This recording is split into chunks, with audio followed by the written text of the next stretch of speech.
चलिए, तो हम लोग पेज डायरेक्टिव के एट्रीब्यूट पढ़ रहे थे। ठीक है, सो पेज डायरेक्टिव के एट्रीब्यूट में हम लोगों ने import, language, page encoding, content type, extend, session, buffer, ये सब हमने एट्रीब्यूट पढ़ लिया था। आज के अभी सेशन में मैं आप लोगों को दो एट्रीब्यूट और अभी बताने जा रहा हूँ। एक होता है एरर पेज और एक होता है एरर पेज और एक होता है is error page. Is error page, ठीक है।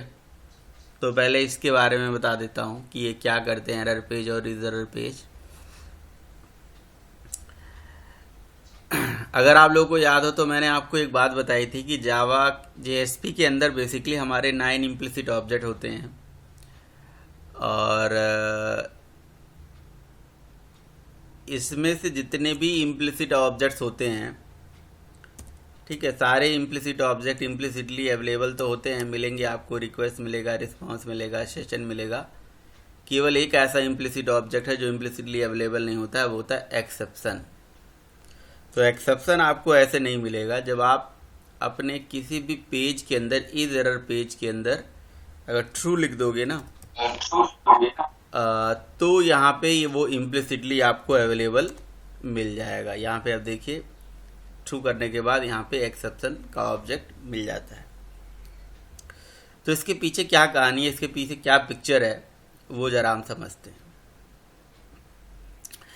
जेएसपी कहती है कि अगर आप कोई भी वेब एप्लीकेशन बना रहे हो और आपकी वेब एप्लीकेशन में सपोज करो 100 पेज हैं, 100 जेएसपी पेजेस हैं, और आपको एक्सेप्शन हैंडलिंग का कोड लिखना है, ट्राई कैच करना है, तो ट्राई कैच का जो लॉजिक है, एक्सेप्शन हैंडलिंग का जो कोड है, वो आपको हर पेज पे जाके करने की ज़रूरत नहीं है। मतलब अगर आपके पास 100 जेएसपी हैं और 100 जेएसपी में सारे जेएसपी में एक्सेप्शन आ सकती है, मान लो एक्सेप्शन आने के चांसेस हैं, तो हर जेएसपी में बार बार जाके आप ट्राई कैच लिख के एक्सेप्शन हैंडलिंग मत करो, क्योंकि एक्सेप्शन नाम का जो इम्प्लिसिट ऑब्जेक्ट है, अगर उसको हैंडल भी करोगे तो एक्सेप्शन नाम का इम्प्लिसिट ऑब्जेक्ट जो इम्प्लिसिटली अवेलेबल है नहीं वहाँ पे, और अगर ट्राई कैच करके हैंडल करोगे तब भी कोई मतलब तब भी दिक्कत है एक तरह से। तो वो कहता है कि आप एक काम करो, आप अपने किसी प्रोजेक्ट के अंदर जहाँ पे भी एक्सेप्शन आ सकती है, एरर एक्सेप्शन आने के चांसेस हैं, तो आप एक सिंगल जेएसपी पेज बना दीजिए। जहाँ पे अब जैसे मान लो ये पेज है, यहीं पे मैं एक और पेज बना ले रहा हूँ, मतलब अपने प्रोजेक्ट में ही एक अलग से पेज बना लेते हैं जिसका नाम रख लेते हैं, जेएसपी में जाके हमने लिख दिया माई एरर पेज डॉट जेएसपी, ऐसे बना लीजिए। आप एक अपना खुद का एरर पेज जेएसपी वाला क्रिएट कर लीजिए और एक्सेप्शन हैंडलिंग का कोड यहाँ पे दे दीजिए, और एक्सेप्शन नाम का जो इम्प्लिसिट ऑब्जेक्ट है यहाँ पे अवेलेबल भी करा दीजिए। बल्कि यहाँ पे आप स्क्रिप्टलेट टैग के अंदर या एक्सप्रेशन टैग के अंदर जो आपके लिए सुटेबल हो उसके अंदर एक्सेप्शन हैंडलिंग का कोड लिख दीजिए। यहाँ पे क्या करिए, आप एक्सेप्शन हैंडलिंग कर सर आप स्क्रीन सर लिख रहे हो आप कुछ, स्क्रीन रुका हुआ है सर। नहीं हाँ अभी सर अब चला है, अभी चल गया। अब चला है। ठीक है, मैंने एक एरर माई एरर पेज बनाया है, बस जेएसपी का एक माई एरर पेज जेएसपी क्रिएट किया है। ठीक है, और यहाँ पे आउट डॉट प्रिंटलन के अंदर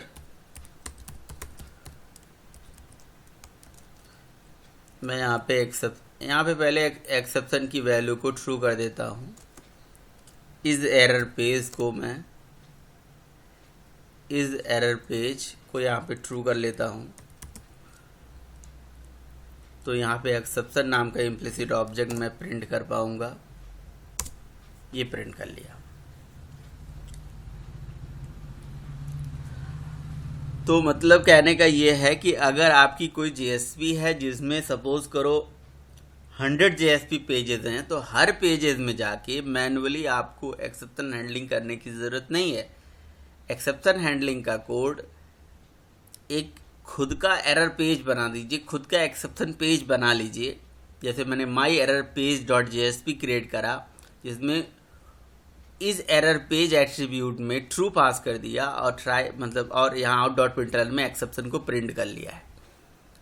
ठीक है, यहाँ तक आप लोगों को दिख रहा है ना, समझ में आ रहा है ना?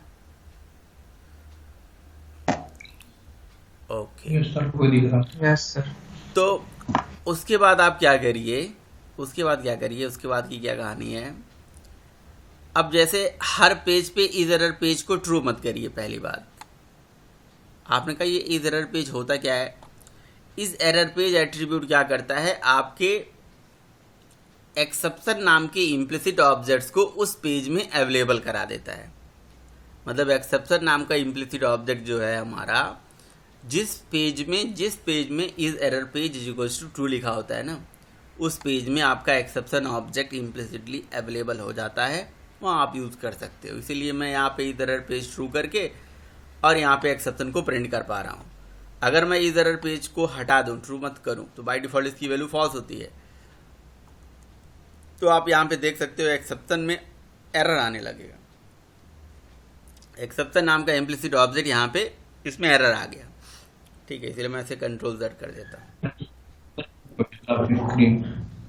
ठीक है, तो मतलब इस एरर पेज की जो वैल्यू है ट्रू करने से, इस एरर पेज की वैल्यू ट्रू करने से ये फ़ायदा हमें मिल जाता है कि एक्सेप्शन नाम का इम्प्लिसिट ऑब्जेक्ट जो है हमें उस जगह अवेलेबल मिल जाता है, यूज कर सकते हैं। ठीक है, ओके। अब मैं क्या करूँगा, ध्यान से समझिएगा। अब जिस भी पेज पे मैं काम कर रहा हूँ, जैसे मेरा ये पेज है, मान लीजिए इस पे मैं काम कर रहा हूँ और मैं चाहता हूँ कि अगर कोई भी एक्सेप्शन आए तो हमारा एक सेंट्रलाइज JSP हो जहाँ पे सारी एक्सेप्शन हैंडल कर ली जाए, जिसका नाम था माई एरर पेज डॉट JSP। अब मैं चाहता हूँ अगर यहाँ पे एक्सेप्शन आ गई, सपोज करो कि कोई एक्सेप्शन यहाँ पे हमें लाना पड़ेगा मैनुअली। मैं जानबूझ के यहाँ पे लिख देता हूँ भाई, int x is equals to 10 divide by 0, ये ला दिया मैंने। ठीक है, यहाँ पे एक्सेप्शन आ गई, int x is equals to 10 divide by 0। तो ये डिवाइड बाई 0 एक अर्थमेटिकल एक्सेप्शन है, मैथमेटिकल प्रॉब्लम है। अब एक्सेप्शन हैंडलिंग का जो कोड है वो यहाँ नहीं लिखूंगा मैं चाहता हूँ अगर यहाँ पे एक्सेप्शन आए तो रिडायरेक्ट हो जाए हमारा, कहाँ पे, माई एरर पेज पे रिडायरेक्ट हो जाए। तो जो हमारा ये एरर पेज करके एट्रीब्यूट होता है ना, इस एरर पेज एट्रीब्यूट में उस पेज का नाम हमें दे देना है, माई एरर पेज डॉट JSP। इस तरह से, यहाँ पे देखिए, इस तरह से हमें माई एरर पेज डॉट JSP पे, एरर पेज एट्रीब्यूट का यूज करके माई एरर पेज डॉट JSP पे रीडायरेक्ट हम कर सकते हैं। मतलब कहने का ये है कि अगर आपके पास 100 JSP है तो हर JSP में बस एरर पेज एट्रीब्यूट लगाइए, हर JSP में एरर पेज एट्रीब्यूट लगाइए, जिसमें रिडायरेक्शन का कोड दे दीजिए माई एरर पेज डॉट JSP पे, और जब भी एरर आएगा आपका जो भी कर्सर है वो रिडायरेक्ट हो जाएगा, जो भी आपके एरर्स आएंगे वो रिडायरेक्ट हो जाएंगे और चले जाएंगे माई एरर पेज डॉट JSP पे। तो यहाँ पे हमने दो एट्रीब्यूट जाना, एक इज एरर पेज और एक एरर पेज। तो इज एरर पेज को हमें हर JSP में ट्रू नहीं कराना होता है। हर JSP पेज में इज एरर पेज की वैल्यू को ट्रू कराने से फायदा नहीं है। इच एरर पेज की वैल्यू उसी JSP में ट्रू करा के रखिए जहाँ पे एक्सेप्शन हैंडलिंग का कोड हमें लिखना है, जहाँ पे हमें हैंडलिंग कराना है, जहाँ पे एक्सेप्शन को हमने प्रिंट करा रखा है। समझ रहे हो? यहाँ पे कर दिया हमने, एक खुद का ही पेज बना लिया जिसका नाम था माई एरर पेज .jsp, जिसमें मैंने इस एरर पेज पे ट्रू कर दिया और यहाँ पे out.println में एक्सेप्शन को प्रिंट कर लिया। अब जिस पेज में एरर आने के चांसेस हैं या एरर आएंगे, तो हमने क्या कर दिया, उसको रिडायरेक्ट कर दिया इस पर्टिकुलर एट्रीब्यूट के माध्यम से, इस error page is equal to my error page .jsp करके। तो इस पेज पे क्या एक्सेप्शन है, ये एक मैथमेटिकल एक्सेप्शन है 10/0। अगर ये 10/0 है, मैथमेटिकल प्रॉब्लम है, एरर है, एक्सेप्शन है, जैसे एक्सेप्शन आएगी रन टाइम पे तो तुरंत कर्सर हमारा रिडायरेक्ट होके, हमारा मतलब पेज जो है रिडायरेक्ट होके इस पेज पे पहुंच जाएगा। और ये जो मैंने कोड लिखा है ये वाला रिडायरेक्शन का, ये इसी JSP नहीं, अगर आपके पास 100 JSP हैं तो हर JSP पे जाके मैन्युअली ये कोड आप लिख दीजिए, हर JSP पे जाके एरर पेज वाला, error page equal to my error page .jsp, ये हर पेज पे जाके लिख दीजिए। जब भी आपका एरर आएगा इस पेज पे रिडायरेक्ट हो जाएगा।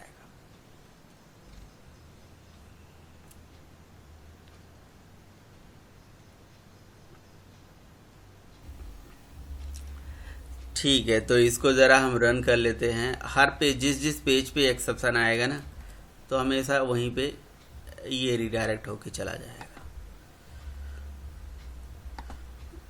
तो right click, run on Java server.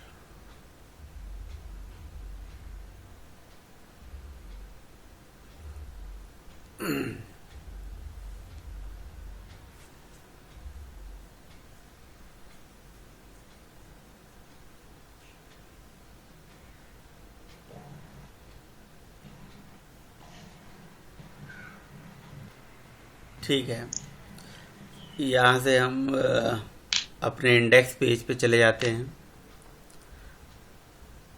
अब मुझे देखना पड़ेगा यहाँ पे कौन सा पेज था, शायद जहाँ से हम ये वैल्यू ईमेल और पासवर्ड गेट कर रहे थे, 2 वैल्यू गेट कर रहे थे, शायद हम ईमेल और पासवर्ड लॉगिन पेज से ही गेट कर रहे थे। तो हमें बैक करके लॉगिन पेज पे जाना होगा, ईमेल आईडी दे दिया, पासवर्ड दे दिया। ठीक है, अब जैसे मैंने लॉगिन किया, ठीक है, तो आप यहाँ पे देख सकते हो कि हम गए पेज डायरेक्टिव .jsp पे, हमारी रिक्वेस्ट पेज डायरेक्टिव पे गई, लेकिन वहाँ एक्सेप्शन आ गई, मैथमेटिकल एक्सेप्शन आ गई। तो मैथमेटिकल एक्सेप्शन आने के बाद यहाँ पे लिखा गया java.lang.arithmetic exception /0। ये तो मैंने एक्सेप्शन को प्रिंट किया है। आप यहाँ पे मैसेज दे सकते हो, आप एक्सेप्शन का ऑब्जेक्ट प्रिंट किया है। सर हम अलग अलग मैसेज भी तो प्रिंट, कंडीशन लगा सकते हैं ना सर इसमें? हाँ बिल्कुल लगा सकते हैं कंडीशन। ठीक है सर। यहाँ पे कंडीशन लगा सकते हैं कि इफ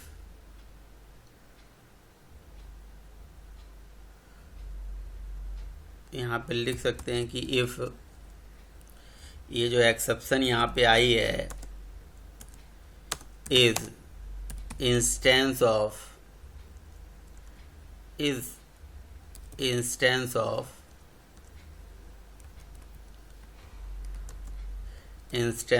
अर्थमेटिक, ठीक है, तो उस केस में मैसेज आ जाए कि डिवाइड बाय 0 इशू। ठीक है, एल्सिफ करके कंडीशन लगाते चले जाओ, एल्सिफ, ठीक है ना। हमारी एक्सेप्शन है is instance of null pointer. तो इस तरह से एक्सेप्शन हैंडलिंग कर लो भैया।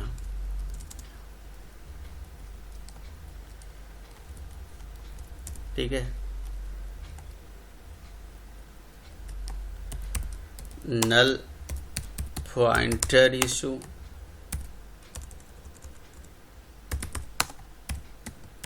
ठीक है।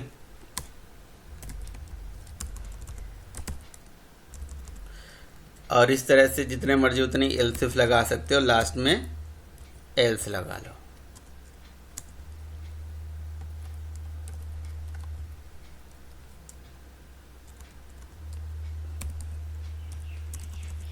यहाँ पे लिख दिया मैंने, एल्स में मैंने केवल एक्सेप्शन को ऐसे प्रिंट कर लिया। तो यानी कि एक बात और हमें समझ में आ रही है यार, कि जेएसपी के अंदर ट्राई कैच लिखने की ज़रूरत ही नहीं है यार। ट्राई कैच तो यहाँ लिखना है ही नहीं हमें, है कि नहीं। मतलब ट्राई कैच अपने आप यहाँ पे लिखा आ गया, सारी चीज़ें अपने आप हो गई भाई। ट्राई कैच अपने आप लिखा आ गया यार, मतलब यहाँ पे ट्राई कैच हमने लिखा नहीं ना। और एक बात और आप देखो कि यहाँ पे एक्सेप्शन आई तो सीधे कर्सर चला गया, मतलब हमारा जो पेज रिडायरेक्ट होके एरर पेज पे चला गया। तो ये नीचे वाला कोड चला भी नहीं, ये वेलकम और ये कोड चला नहीं, सीधे वो रिडायरेक्ट होके दूसरे जगह चला गया। तो इसका मतलब किसी एक जेएसपी पेज में अगर एक जगह एक्सेप्शन आ गई, तो जिस जगह एक्सेप्शन आ गई वहीं से सीधे दूसरे पेज में चला जाएगा, फिर से घूम के इस पेज में नहीं आएगा। ठीक है। अब यहाँ पे हम एक से ज़्यादा यहाँ पे अगर एक्सेप्शन जनरेट करने की कोशिश करेंगे तो नहीं होगा। हम चाहें तो मैनुअली अपना खुद का ट्राई कैच यूज भी कर सकते हैं, ऐसा कुछ है नहीं। अगर हम खुद का ट्राई कैच यहाँ यूज कर लेते हैं, यहाँ पे खुद का ट्राई कैच लगा लेते हैं,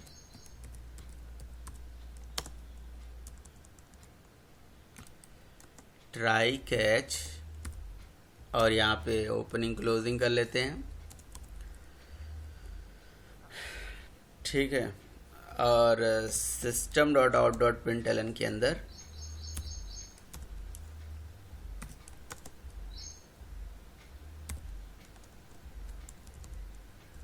सॉरी out.println लगाइए, system.out.println नहीं,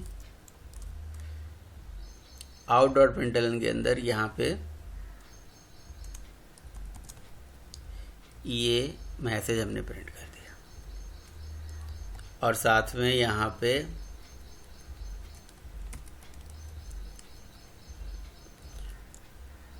इसको हटा के रेस्ट कोड प्रिंट कर दिया। अब हम कोई और भी बना सकते हैं जेएसपी पेज से। हमने एक और जेएसपी पेज बना दिया न्यू करके, इन्फो पेज आपका इन्फो जेएसपी करके हमने एक पेज बना लिया। एक और जेएसपी पेज क्रिएट कर लेते हैं। सॉरी, ये हमने जेएसपी की जगह पे जावा बना दिया गलती से, जावा नहीं चाहिए हमें।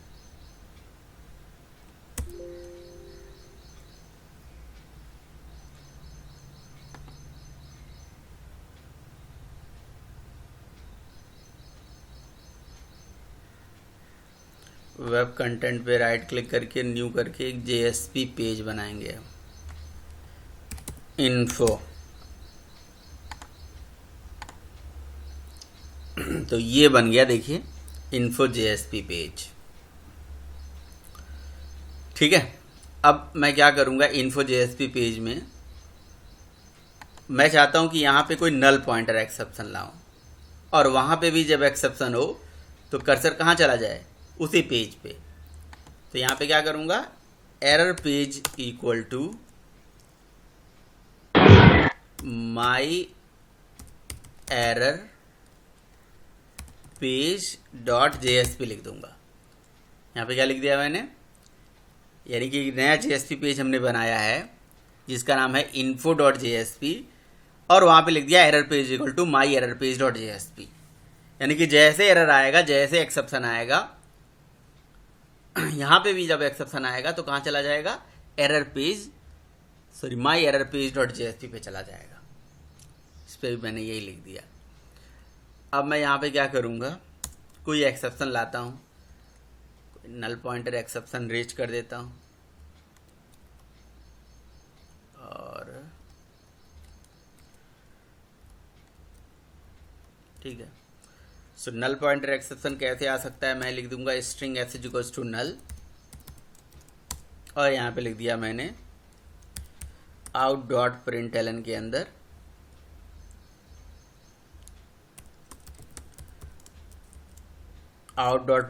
अंदर मैंने लिख दिया एस डॉट लेंथ।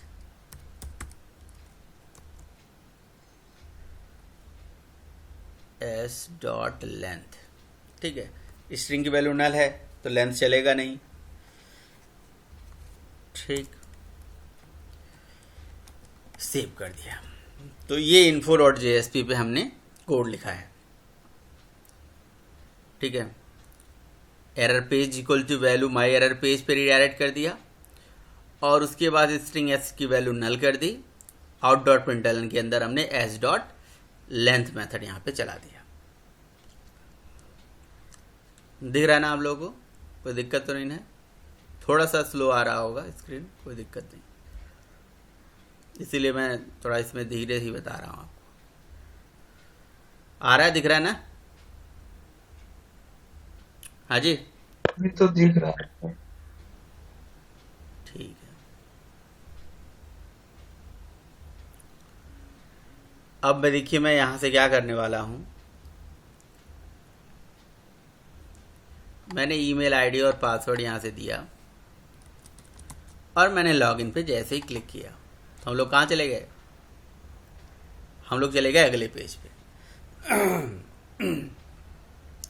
अच्छा, आपने एक चीज़ देखा होगा कि चूंकि हमने ट्राई कैच लिखा हुआ था वहाँ पे, ट्राई कैच में हैंडल किया हुआ था सारा कोड, तो इसलिए ये पूरा रेस्ट ऑफ कोड और ये सारा चीज़ चल रहा है अच्छे से, है ना।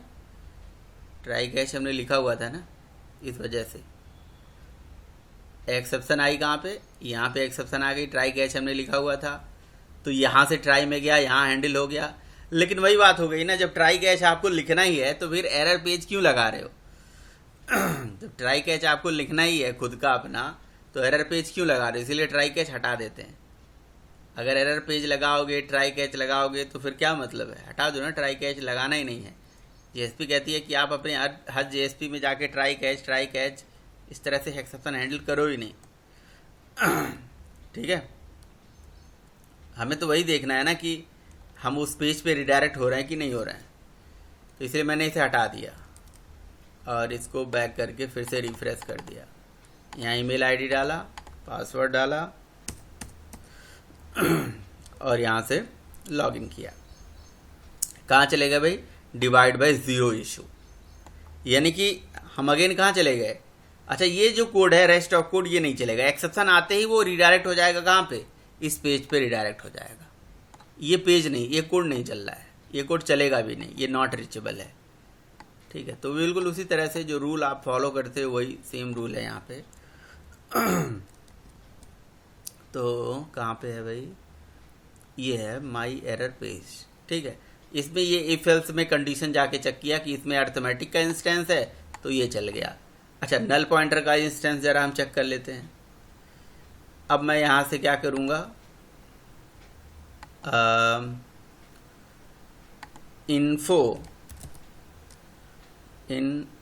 info.jsp को चलाता हूँ और ये info.jsp पे जैसे मैंने चलाया तो हमारा कौन सा एक्सेप्शन आ गया? Null pointer. देखिए, आपको यहाँ दिखता नहीं है, आपको यहाँ नहीं दिखता है कि ये आउटपुट कहाँ से दिखा रहा है, ये आउटपुट कहाँ से दिखा रहा है, किस पेज से दिखा रहा है।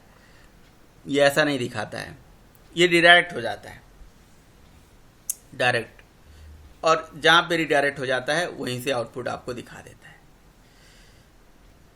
ठीक है, तो कोई कंफ्यूजन, कोई समस्या, कोई प्रॉब्लम किसी को? तो समझ में आया एरर पेज और इज एरर पेज का क्या मतलब है?